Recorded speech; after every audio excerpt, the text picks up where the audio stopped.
নিয়ন্ত্রণ হারিয়ে গাছে ধাক্কা বেসরকারি ভলভো বাসের। দুর্ঘটনাটি ঘটেছে উত্তর দিনাজপুরের কালিয়াগঞ্জের পাওয়ার হাউস মোড় এলাকায়। খবর পেয়ে ঘটনাস্থলে আসে কালিয়াগঞ্জ থানার পুলিশ। দুর্ঘটনায় প্রায় 10 জন যাত্রী আহত হয়েছে। তাদের উদ্ধার করে কালিয়াগঞ্জ স্টেট জেনারেল হাসপাতালে ভর্তি করা হয়। পুলিশ দুর্ঘটনাগ্রস্ত বাসটিকে উদ্ধার করে থানায় নিয়ে আসে। ঘটনা তদন্ত শুরু হয়েছে। বয়স হলেই যে সব ফুরোয় না তা ফের একবার প্রমাণ করলেন মালদার এক দম্পতি। বয়স্কদের আন্তর্জাতিক অ্যাথলেটিক্স প্রতিযোগিতাতে নজির করলেন তারা। গত 27 থেকে 29 জুন বাংলাদেশে ঢাকা বঙ্গবন্ধু স্টেডিয়ামে অনুষ্ঠিত হয়েছিল international open veterans athletics championship. Bharatvarsha সহ বিশ্বের একাধিক দেশের প্রতিযোগীরা অংশগ্রহণ করেছিলেন তাতে। সেখানেই 4টি পদক জিতেছেন এই শিক্ষক দম্পতি। কালিয়াগঞ্জ লায়ন্স ক্লাবের 41তম ইনস্টলেশন অনুষ্ঠান অনুষ্ঠিত হলো নিজস্ব সভাগৃহে। আগামী 1 বছরের নতুন কমিটির হাতে দায়িত্ব তুলে দেওয়া হয় একটি অনুষ্ঠানের মধ্যে দিয়ে। উপস্থিত ছিলেন লায়ন্স প্রদীপ কুমার ঘোষ, লায়ন্স অরুণ মহেশ্বরী সহ অন্যান্যরা। বাজার থেকে বোতলবন্দি জল কিনে চক্ষু চড়ক সকলের। কেনা জলের বোতলেই মিলল অসংখ্য পোকা। এমনই ঘটনায় চাঞ্চল্য ছড়িয়েছে ধূপগুড়িতে। ধূপগুড়ি বিডিও অফিস রেলগেট সংলগ্ন বটতলি এলাকার জ্যোতি ইন্ডাস্ট্রির বোতলবন্দি পানীয় জলে পাওয়া গেল অসংখ্য পোকা এবং শ্যাওলা। জানা গেছে ধূপগুড়ির 2 নম্বর ওয়ার্ডের একটি দোকান থেকে বেশ কয়েকজন পানীয় জলের বোতল কেনেন। দেখেন পানীয় জলের ভেতর পিলপিল করছে অসংখ্য পোকা এবং শ্যাওলা। তাদের অভিযোগ, জ্যোতি ইন্ডাস্ট্রির পানীয় জলের বোতল কিনে এভাবেই অহরহ প্রতারিত হতে হচ্ছে ক্রেতাদের। বিশেষ কারণে 1 আগস্ট বৃহস্পতিবার থেকে 31 আগস্ট পর্যন্ত রাধিকাপুর কাঠিয়ার পথে চলাচলকারী 2টি ট্রেনের রুট বদল করা হলো। বৃহস্পতিবার এই বিষয়ে নোটিশ জারি করা হয়েছে রেলের পক্ষ থেকে। রায়গঞ্জ স্টেশনের মাস্টার রাজু কুমার জানিয়েছেন, রাধিকাপুর কাঠিয়ার রুটে 2টি ট্রেনের ক্ষেত্রে এই নোটিশ ইস্যু করা হয়েছে। রাধিকাপুর থেকে যে ট্রেনটি 10টায় রওনা হয় কাঠিয়ারের উদ্দেশ্যে, অপরদিকে আরেকটি ট্রেন কাঠিয়ার থেকে দুপুর 2টায় রওনা হয় রাধিকাপুরের উদ্দেশ্যে। এই ট্রেন দুটি আগে শালমারি সোনালী হয়ে যাতায়াত করত। বৃহস্পতিবার থেকে 3 মাস সেগুলি ভায়া কুমেদপুর হয়ে যাতায়াত করবে। শালমারি সোনালী সেকশনের ট্র্যাক মেইনটেনেন্সের কাজের জন্য এই সিদ্ধান্ত নিয়েছে রেল। বৃহস্পতিবার দুপুরে কয়েক মিনিটের ঝড়ে লন্ডভন্ড ইসলামপুর শহর। বেশ কয়েকদিন থেকে ইসলামপুর শহর সহ পার্শ্ববর্তী এলাকায় গরমে তীব্র দহনে অতিষ্ঠ হয়ে পড়েছিল সাধারণ মানুষ।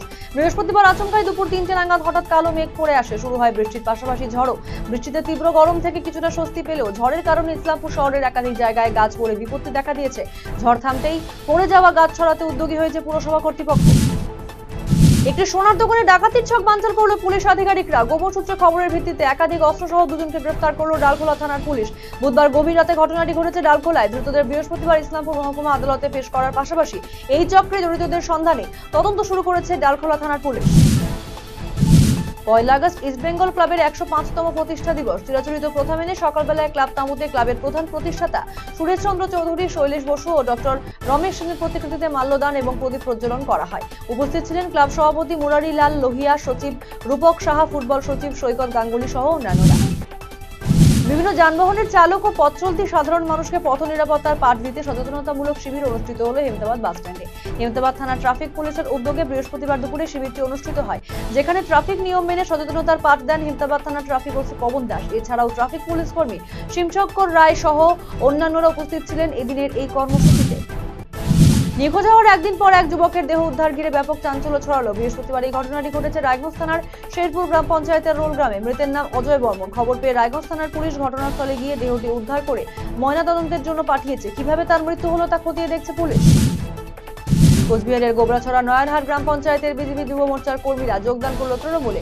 এদিন দুপুরে বামুনহাট পাথরসানে ব্লক তৃণমূল কংগ্রেস সভাপতি বাড়ির দলীয় কার্যালয়ে এই যোগদান কর্মসূচি আয়োজিত হয়, যেখানে উপস্থিত ছিলেন দিনহাটা 2 নম্বর ব্লক আইএনটিটিউসি সভাপতি মিলন সেন ছাড়াও অন্যান্য নেতৃত্ব। বৃহস্পতিবার মালদা মেডিকেল কলেজ ও হাসপাতাল পরিদর্শন করলেন মালদা জেলা যুব তৃণমূলের সভাপতি বিশ্বজিৎ মণ্ডল। এদিন মেডিকেল কলেজে ঘুরে দেখার পাশাপাশি কথা বলেন হাসপাতালের চিকিৎসাধীন রোগী সহ তার পরিবার পরিজনদের সাথে।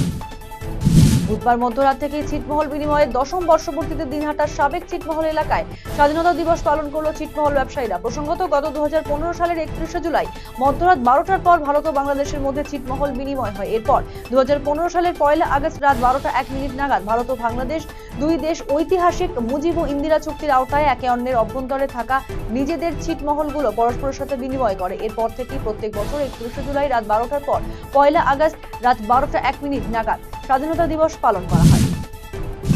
ভিন রাজ্যে আলু বিক্রির ক্ষেত্রে সরকারি হস্তক্ষেপের জেরে আলু বিক্রি করতে পারছে না আলু চাষিরা। এরই প্রতিবাদে মাথাভাঙা শিলিগুড়ি রাজ্য সড়কের বৈরাগীরহাট এলাকায় রাস্তায় আলু ফেলে পথ অবরোধ করে বিক্ষোভ দেখালো আলু চাষিরা।